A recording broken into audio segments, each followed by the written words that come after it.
The Friday the 13th franchise has been a staple of the horror slasher genre since its debut in theaters in the spring of 1980, quickly springing a number of sequel films over the years, and much like any other multi-billion-dollar franchise that's been around since your parents were teenagers, it has dipped its toes in the crystal lake known as comics. Now, Jason has crossed over with a number of the classic iconic slasher characters in comics before, as well as movies, but instead of focusing on those books, I want to focus on the ones that are centered around specifically Jason today, which is why we're going to be talking about the following three books. Friday the 13th, Friday the 13th, The Abuser and the Abused, Friday the 13th, How I Spent My Summer Vacation. And I'll give you a little bit of input before you even start. Only one of these books are any good. The rest of them, I'd also like to say that I try to keep my videos to a fairly family-friendly vibe, but this is going to be different than that. The subject matter of the Friday the 13th franchise has always been a hard R, so if you are underage of the limit to watch an R-rated film, you might want to get out of here. Maybe watch some of my other videos or watch something else pertaining to Jason Voorhees, because today, it's not going to be good. Well, with that warning out of the way, let's get started. Starting us off in the middle of our own story to get us right into the action, because this book takes a good few issues to really get started. About 3, which if you were picking this up month to month and it took to issue 3 to get to any sort of stabbing, I might feel a little bit like I wasted my $3. Our story follows a young woman who suffers from bipolar and depression, who has come to Camp Crystal Lake with her group of friends to get over the sudden ending of her prior relationship. We're meant to sympathize with Sally, our young protagonist, and her struggles, and we're even meant to think that she, in fact, could be the real killer, and not Jason Voorhees, which... Come on, guys. We're not stupid. We know it's going to be Jason. Obviously it's going to be Jason. You're not going to make a Friday the 13th book where Jason's not the killer. It honestly just feels like a poor attempt at justifying a 6-issue miniseries that, in all honesty, could have been cut down to 3 issues. Now, that's not to say there aren't some redeeming qualities for this book. The art is... fine. It's not the worst of the Friday books I've read, that being Jason X versus Jason, which is... But I also do enjoy Sally's character to an extent. She feels well written enough, but she and all of the other side characters in the story fall into the regrettable formula of a Friday the 13th movie, where all of them are exactly the same, utterly forgettable, and I do not remember any of their names. Genuinely, I had to go and read this book a second time while writing the script because I could not remember the protagonist's name. If I can't remember the name of the protagonist of a 6-issue miniseries by issue 2, you've really done something wrong. And it's a shame because by all accounts, Jimmy Palmiotti is a great writer, or at least a good writer. I've seen a number of his books be well regarded, like his Harley Quinn run, his Power Girl run, his Starfire run, but I guess he just didn't get it. So no, I cannot recommend this. If you're starved for Friday the 13th action and you've got nothing else and you've seen all the movies, go watch Never Hike Alone. But if you've already seen that and you're waiting for the second one to come out, which I am, go play Mortal Kombat X or the Friday the 13th game. But if you're sick of that and you run out of options and there's nothing else, I don't know, go read a book. Something else, not this. Maybe I should make a scoring system for this. Make it a little easier to keep track of my thoughts in this book. I don't know, I'll give it 2 machetes out of 5 potential machetes. So, Friday the 13th, The Abuser and the Abused is awful. Genuinely, horrendously terrible. The story follows a young girl named Maggie whose mother has died and is in a relationship with a physically and more than likely emotionally abusive boyfriend. Her life is miserable and she decides to take it out into her own hands, murdering her also abusive foster mother and luring her boyfriend out to Camp Crystal Lake with the prospect of... Hey, chicka-bum-bum. Caboose, what did I tell you about that? Sorry. She then kills her boyfriend, but not before Jason appears from nowhere and attempts to kill Maggie. Maggie does her best to escape, but fails miserably and ends up at the mercy of Jason Voorhees. And Maggie, thinking that the two are one and the same, attempts to reason with Jason, but fails and he cuts her head off.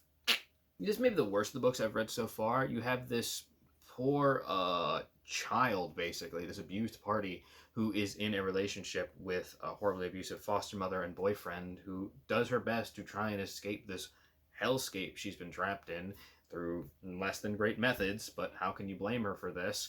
Only to end up being murdered by Jason Voorhees at the end of the story, which that sends a terrible message. Now, I have no issue with protagonists dying in a story. In fact, I often like it because it gives you the feeling that no one is safe from our potential antagonist, and that's how it does work in a Friday the 13th movie. You go there watching teenagers get killed. That's why I watch them. But this story has no weight. I don't feel like the death was warranted at all. You can absolutely form a bond with a character in a one-issue story, but this writer did not succeed at creating that bond. I felt bad for her, sure, but I didn't care. All I feel is gross, like a voyeur watching through a window as this girl is trapped in her abusive life, only to then leave as soon as I entered at the end of the issue. Her death doesn't make me feel bad. I don't feel good that she murdered her abusive boyfriend or family members because I wasn't there long enough to feel the pain that she feels. It's just gross, and it feels... yeah. This is an exercise in shock and disgusting horror in the vein of the Human Centipede. You can read it and go, oh man, that was so gross. Wasn't that great? No, it wasn't great. It was terrible, in fact. I want my 350 back. 0 out of 5 machetes. Friday the 13th, How I Spent My Summer Vacation. Now this book is actually kind of good. By no means is it perfect. It has its flaws, but at the heart of it, it's fun. But it feels like a good time when you're reading it. I was reading it and I enjoyed myself, which was new, considering all the books I had read that day made me feel disgusting. With art by Adam Archer and written by Jason Aaron, who is a writer I actually quite like a lot. I love his run on Thor. I love his run on the Star Wars reboot. I love his run on the, well, not all the Avengers, some of his Avengers stuff. But his Doctor Strange is fantastic, and he really has an ability to write characters that you begin to care for and you think are funny and entertaining, which can work for Friday the 13th. Many of Friday the 13th's most iconic characters are completely insane nutjob goofballs, like more than just Jason. Like, think about the campers from, what was it, the third or the fourth movie, that are just purely energetic and eclectic, and it's so much fun. Like, that's what I feel like he would nail here, and he kind of does. So our story starts with a brief flashback as a group of children regale us with the tale of Jason Voorhees, how he suffered a facial deformity and would later drown in the lake, telling it specifically to our protagonist of the story, Davy Faulkner. Davy also suffered from a similar facial deformity to Jason Voorhees. Some of the camp counselors are also getting their death by snoo on, while poor Davy gets dragged into the lake by some fellow punks. Jason does what Jason does best, killing teenagers, and he gets to work. As poor Davy starts to drown, Jason slaughters the group that threw Davy into the lake. As Jason and Davy lock eyes, Jason hesitates. Doesn't immediately kill Davy, giving Davy time to hightail it out of the lake. And soon we meet our major antagonist of the story, a hillbilly cop named Sheriff Tannehill, who is partaking in some of the self-described booger sugar, as he receives a call that there's been yet another massacre at Camp Crystal Lake, because of course there has. He reaches the camp and finds Jason chasing a group of campers, and while attempting to shoot Jason, he does not, and instead murders the campers. Jason then goes on a slaughtering spree, killing all the local sheriffs, and a manhunt ensues for Jason Voorhees and poor Davy, who has been taken by Jason Voorhees. Our first issue ends with Sheriff Tannehill taking it upon himself to find Jason and Davy, to kill them both as they saw his murder of the camp counselors. And if the military gets Davy first, he'll no doubt spill beans. So yes, the antagonist of our story is not Jason Voorhees, but is in fact Sheriff Tannehill, which is a nice change of pace to the last of these books I've been reading. The second issue follows Jason and Davy as they run through the woods, killing soldiers and campers to steal their food, to feed Davy, and Davy is loving it. Davy is having a blast, as he says many times in this issue. This is the most fun he's ever had. And he is overjoyed by his kidnapping at the hands of Jason Voorhees. He's actually starting to feel a real connection with Jason, like a kindred soul almost, a brother, if you will. Someone who understands his pain with his similar facial deformity. And together, they're having a good time. At least Davy is. You can't see from Jason because Jason does not emote, but presumably because he hasn't killed Davy yet, there's some connection there that he also feels. Now, I'm skimming a lot of this because I actually recommend you go read this, because it's actually quite good. There's many really fun moments with Jason and Davy, and with Sheriff Tannehill acting completely deranged and insane. Speaking of Sheriff Tannehill, he bites the bullet at the end of the book because Jason throws him off of a cliff with himself to save Davy, which further proves the idea that maybe he actually does feel something for Davy outside of just stab, stab, kill, kill, yes mother, yes mother. Like, it's something new and interesting with Jason, which I have not seen before, which I think is great. Our story ends with Davy being saved by the military, escorted out to safety, and Jason kneeling over the grave of his mother.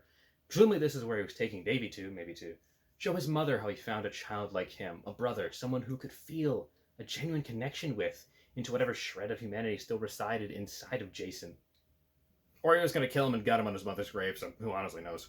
So yes, that was the story of Friday the 13th, how I spent my summer vacation, which is, first of all, too long a title. You need to cut that title down. That might be my only complaint. You need to cut that title down. Second of all, an absolute blast. So much fun. And I loved it so much. I was enjoying myself the entire time. It was the only book out of all these that when I was reading it, I was like, get to the next page. I want to read the next page. I want to know what happens next. I want to see these interactions that Davy has with Jason because it's fun. It's nice seeing Jason not just be a mindless killing machine for once, because unlike Michael Myers or Freddy Krueger, like he is a character who you can actually do that with because he has like at least a soul of a child in there and something that you can connect to and feel bad for. Michael was born bad, whatever that means, Loomis. Freddy is a child murderer. Leatherface is a cannibal. Like, but Jason is some kid who has suffered serious brain damage and been brought back to life 3 or 4 separate times. So there's something you can do there, and this book takes advantage of it. So great work, Aaron. Nice job. Davy feels like how most kids in this scenario would feel, most outcasted kids would feel, hanging out with your big brother Jason in the woods, hunting animals, fighting soldiers or whatever. And at the end of the book, he has a giant smile on his face because he enjoyed himself. And I have no doubt that at some point in the future, Davy's going to head back to Camp Crystal Lake to hang out with his big brother Jason.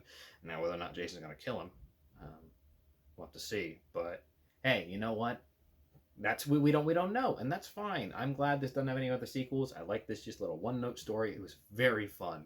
And speaking of very fun, Tannehill is a blast. He is such a great antagonist. He's an utter sleazeball. You're waiting for him to die, and when he finally does, oh, it's so great. It feels earned. Unlike most of the other stories that I've read today, this death feels earned, which is something new for Friday, I guess. So yeah, maybe it's the only book I can actually recommend out of this list. And if I find a copy, I will absolutely link one down below in the description.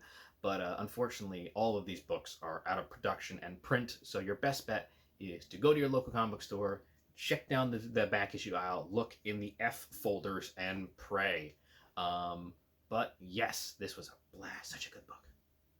Oh yeah, the scoring method. 4 machetes out of 5. Not perfect, but really fun. Well, I'd like to thank all of you for sticking into this. If you'd like to see more of these type of videos, put them down below. Let me know what else you'd like to see me make a video on. And happy Friday the 13th.